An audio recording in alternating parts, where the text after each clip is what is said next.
যে ঘুমাও, ঘুমের মধ্যে যদি আজরাইল আইসা তোমার জানটা নিয়ে যায়, মা আইসা দেখবে তুমি বইরা গেছো, শরীরের মধ্যে হাত দিয়ে দেখবে বরফের মতো ঠান্ডা, কাঠের মতো শক্ত। মা একটা চিৎকার দিয়ে বলবে, তোরা কই, আমার বাবা এখন দুনিয়াতে জিন্দা নাই। কান্না করে করে শেষ করবে, আর তুমি মা বলে ডাকতে পারবা না। এখনো সময় আছে, তওবা করো, মনেরে বুঝাও রে মন। আমার মতো যুবক জীবনে মাদ্রাসায় পড়ে নাই, জেনারেল লাইনে থাইকাও যদি নবীর তরিকা মতো চলতে পারে, 5 বেলার নামাজ পড়ে, আমি কেন পারবো না? আল্লাহ বুঝি শয়তানের ধোকায় আমাকে হালাকের রাস্তায় চলে গেলাম।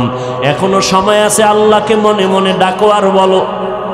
জোরে বলার দরকার নাই, মনে মনে আল্লাহকে বলো, ওই আল্লাহ দয়ার মালিক, এত অন্যায় করেছো, তোমার অন্যায়ের খবর যদি মা বাবা আপনজনেরা জানতো, কেউ তোমার সাথে হাসি মুখে কথা বলতো না। আল্লাহ জানার পরেও একবারও রাগ করিয়া পানি বন্ধ করে নাই, খানা বন্ধ করে নাই। তোমার আমার গুনার কারণে আল্লাহ পাক সম্মানের চেয়ার থেকে ফালাইয়া দেয় নাই, বরং আল্লাহ ডাকে, বান্দায় তওবার ঘরে ফিরিয়ে আয়, আর গুনাহ করিস না রে যুবক, এখনো সময় আছে, তওবা কর। কত আর গুনাহ করবি? সূর্যের গরম সহ্য করতে পারো না রে ভাই, গুনাহ নিয়ে কবরে গেলে জাহান্নামের আগুনের গরম কেমনে সহ্য করবা? মশার কামড় সইতে পারি না, কবরে গেলে পোকামাকড়ের কামড় কেমনে সহ্য করবা রে বাবা? একটু চিন্তা করিও, মনে মনে আল্লাহকে বলতে থাকো, আল্লাহ কত আর অপরাধ করব, এই জীবনে তো কম অন্যায় করি নাই।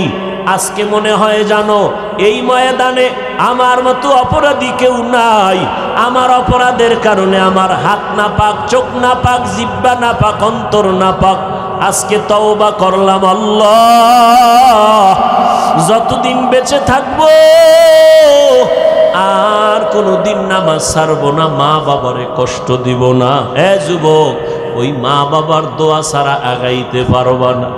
ওই মা বাবার দোয়া আর কান্নার কারণে আজ আমি মানুষ হইয়া চেয়ারে বসছি। ওই মা বাবার চোখের পানি আর দোয়া, ওই মা বাবার চোখের পানি আর দোয়ার কারণে যুবক পরীক্ষায় পাশ করেছো। ওই মা বাবার চোখের পানি আর দোয়ার কারণে তুমি টাকার মালিক, বাড়ি গাড়ির মালিক হয়েছো, সম্মানের চেয়ার পেয়েছো রে ভাই। ওই মা বাবারে ভুলিয়া গেছো কেন? ওই মা বাবার দোয়া ছাড়া সামনে আগাইতে পারবা না। ওই মা বাবা যার বেঁচে আছে, পায়ে হাত রেখে বলি, বাসায় গিয়া মাকে গিয়া বলি, শো মা, আমার মাথায় হাত বুলাইয়া দাও। ও মা, কত বেয়াদবি করেছি, তুমি আমার কথায় কষ্ট পাইয়া কান্না করেছো, আমাকে দয়া করে মাফ করে দাও। ওরে মা বাবায় না খাইয়া তোমাকে আমাকে খাওয়াইতে, ওই মা বাবায় কত রাত ঘুমাইতে পারে না তোমার আমার জন্য, তোমাকে আমাকে আরামে ঘুম পাড়াইছেন, জানো না রে বাবা? আমরা বাবার 5-7টা সন্তান, আমি অসুস্থ, বাকি ভাই বোন সুস্থ। জাননি রে সন্তান, আমি অসুস্থ হইয়া বিছানায় পড়ে রইলাম, রাতের বেলা গভীর, বাবায় ঘুমায়, ভাই বোনেরা ঘুমায়, দুঃখিনী মা ঘুমায় না। মাথার কিনারায় বসে বসে পাহারা দেয়। ও মা, বাবাই ঘুমায় গেল, ভাই বোনেরা ঘুমাইলো, তুমি কেন ঘুমাও না? মা কয়, বাবা তোরে রাইখা আমার চোখে ঘুম আসে না। তুই রাতের গভীরে কখন মা বলে যদি ডাক দাও, আমি মা সাড়া না দিতে পারলে কষ্ট পাবো। যেখানেই থাকো, এমন একটা দিন নাই মা টেলিফোন করে খোঁজ খবর নেয় না। আজকে যার মা নাই, বাবা নাই, বড় এতিম, ওর কাছে জিজ্ঞাসা করো, মা বাবা কত বড় সম্পদ। ঈদের নামাজ পড়িয়া যুবক ছেলেটা কবরের কিনারায় হাউমাউ করে কান্না করে।